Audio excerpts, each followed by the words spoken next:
Le DAF Fresh Morning, c'est 104.5 tonnes de bonne humeur. Tous les matins sur Urban FM.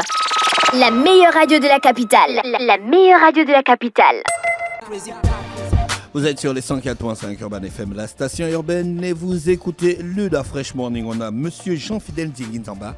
Il vient nous parler du Festival international de théâtre du Gabon, le FETIGA. Monsieur Nzamba, bonjour. Bonjour, monsieur. Merci d'avoir accepté notre invitation. C'est un réel plaisir de vous recevoir. Alors, qu'est-ce qui se passe du côté du FETIGA?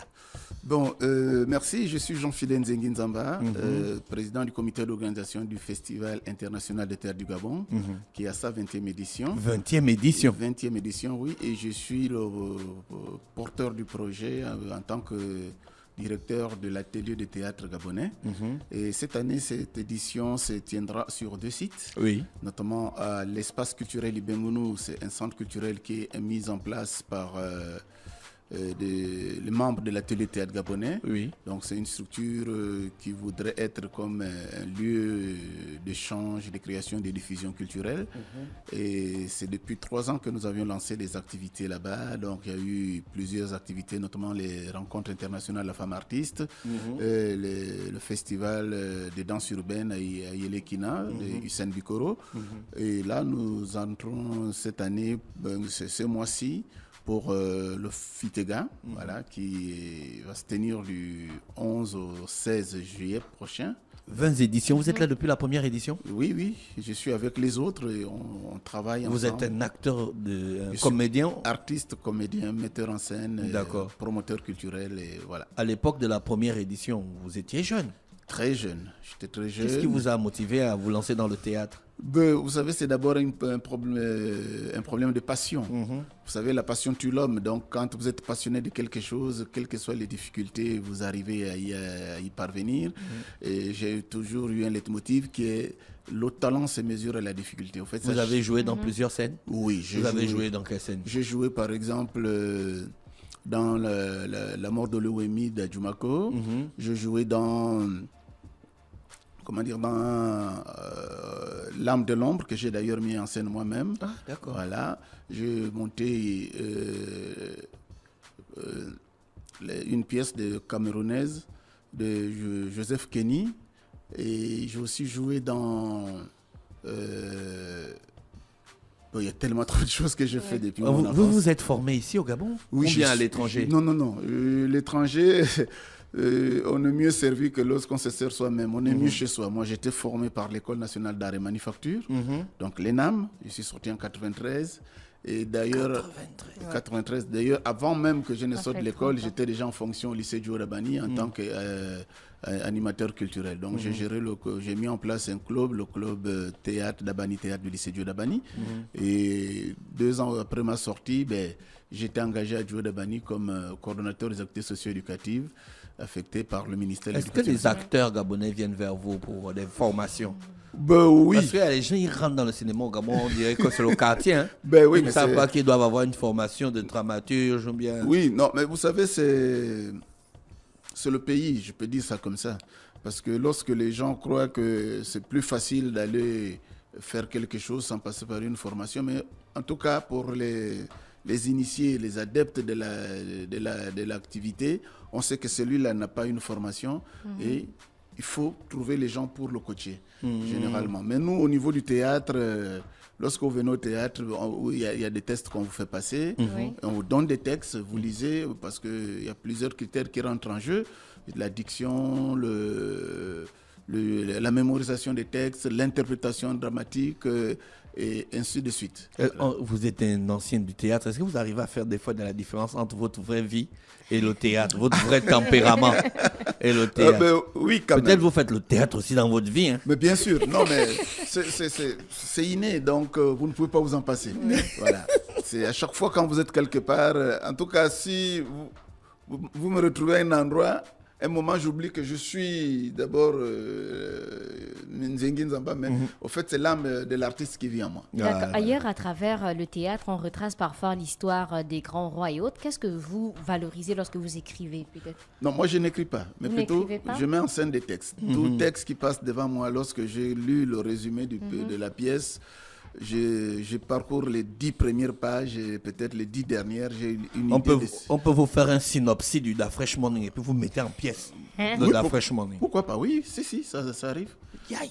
Ça arrive, vous nous donnez le thème, dites-moi, voilà l'histoire. Vous nous racontez l'histoire et nous, on essaie d'arranger en mettant quelques personnages. Et puis, quand on vous joue ça, vous ne vous retrouvez pas. D'ailleurs, il me souviendra que j'ai mis la pièce de... comment il s'appelle déjà, du Congolais Maxime Debeka, sur scène. Et les gens qui ont lu le texte, qui avaient le texte chez eux, et lorsqu'ils ont vu le spectacle passer à la télévision, les gens m'ont appelé, mais c'est quelle pièce? J'ai dit, mais c'est Équatorium de Maxime Debeka. Et nous, on a donné le titre, on a adapté pour donner l'œil infaillible.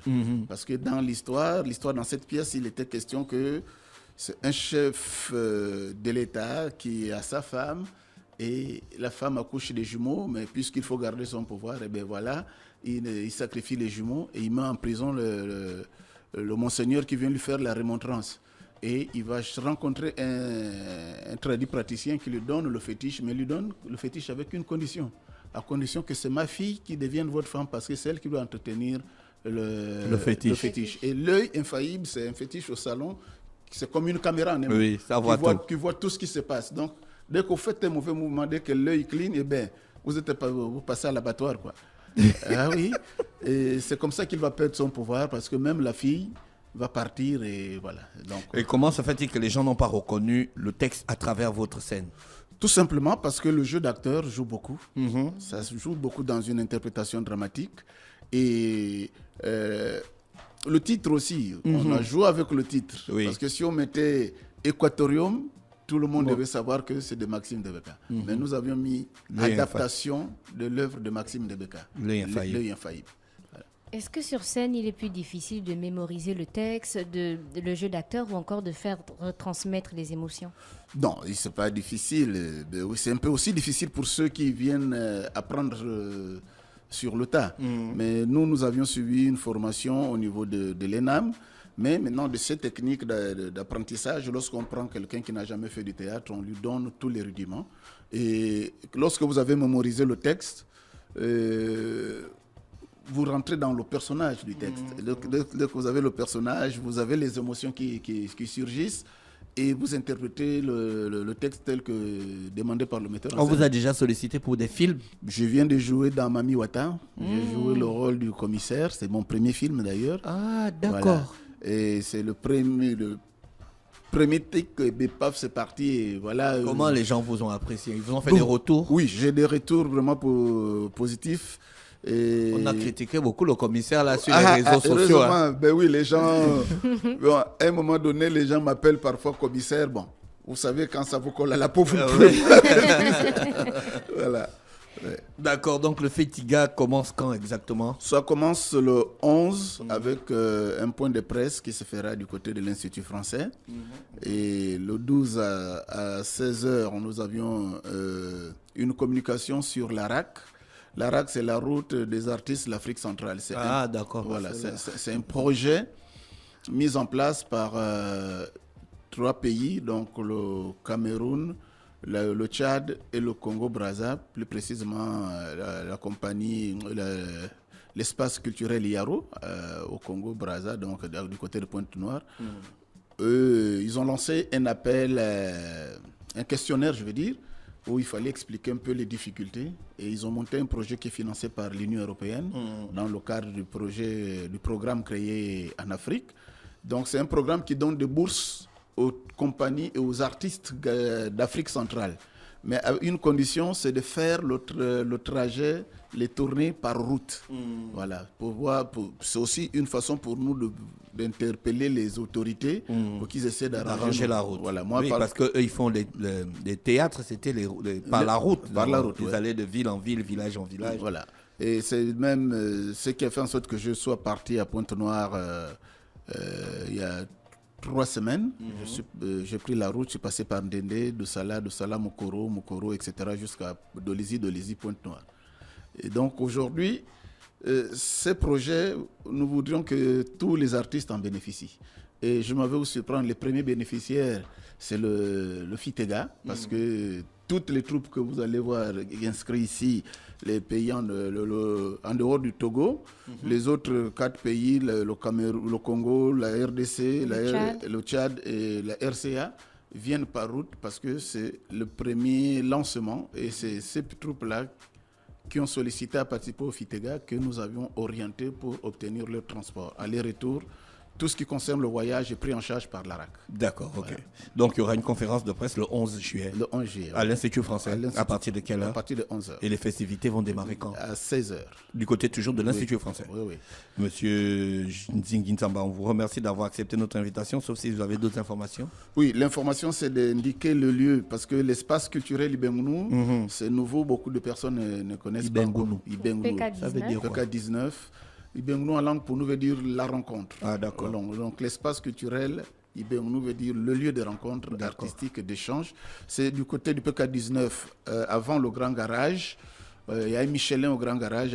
Il y a le repère, c'est une maison jaune avec des pneus bleu, peint en blanc. Juste à cette entrée, il y a un manguier. Il suffit de descendre à 100 mètres. Vous êtes à l'espace culturel. Ça, c'est vraiment... Il n'y a pas... Il n'y a pas le GPS. Non, si, quand je suis sur place, il suffit de chercher Jean Fidèle, je suis à l'espace. Généralement, je ne sors pas beaucoup. Et il y a Christian Ziwou qui est l'administrateur général de l'espace culturel Ibengounou, qui est là où nous parlons. Après, puis celui c'est un enseignant d'art dramatique. En plus, vous voyez que nous avions des formateurs dans notre regroupement. Donc voilà, et nous attendons tout le monde le 12 et le 13 à l'Institut français et le 14, 15, 16 à l'espace culturel Ibengounou. Merci monsieur Jean-Fidèle Nzinguinzamba qui est avec nous ce matin, qui nous parlait du Festival international du théâtre du Gabon, le FITEGA, qui va commencer à partir du 11 juillet 2023 du côté de l'Institut français. Restez connectés, on se retrouve juste derrière. Le DAF Fresh Morning, c'est 104.5 tonnes de bonne humeur. Tous les matins sur Urban FM. La meilleure radio de la capitale. La meilleure radio de la capitale.